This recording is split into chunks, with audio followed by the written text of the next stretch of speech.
In music, we have a lot of symbols that we learn to identify through the more we get into theory. Some of the most important we use are called clefs.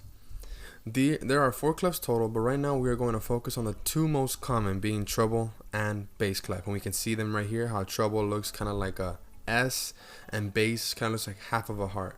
Now in music we do have 12 different notes total, but their placement on the staff differs between each clef. For treble clef, the notes on the staff range from E to F, right? A way to better memorize the notes for the clefs is to separate them from line notes to space notes. So here we have the line notes. We see we got E, G, B, D, F, and for the space notes we have F, A, C, E. Now an easier way to memorize the notes could be to memorize phrases. For the line notes we can memorize every good boy does fine, right? Every good boy does fine, E, G, B, D, F. For the space notes we can just memorize the word face. And remember, this is all for treble clef. Also, a quick side note, know that the treble clef is also known as the G clef because it circles around the G line right here. For the note G, it circles around the G line. That will also be a reference point when you have to draw treble clefs. For bass clef, our notes on the staff range from G to A. Same notes, but they are on different lines and different spaces, different positions on the staff. Our line notes go G, B, D, F, A, which stands for good boys do fine always, not to be confused with every good boy does fine in treble clef. They sound similar, but they are different. For the space notes, we have A, C, E, G. We can also say here, all cows eat grass.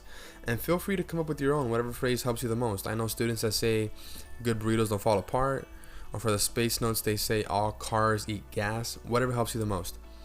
And also don't forget that bass clef is also known as F clef because the point starts on the F line here. The point, that'll be a reference point when you have to draw these, and these 2 dots center the F line.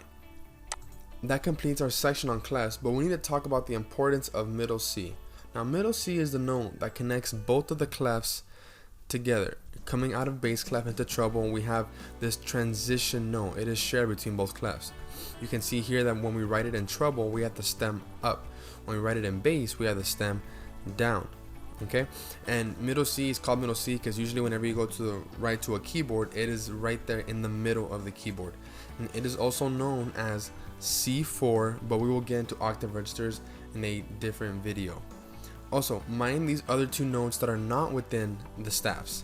We have B in bass clef, right? It is in bass, but it is outside the staff. It is the space above the staff. That's B. And also we have D, which is in treble, but it is in the space below the staff. So B here, D here, right?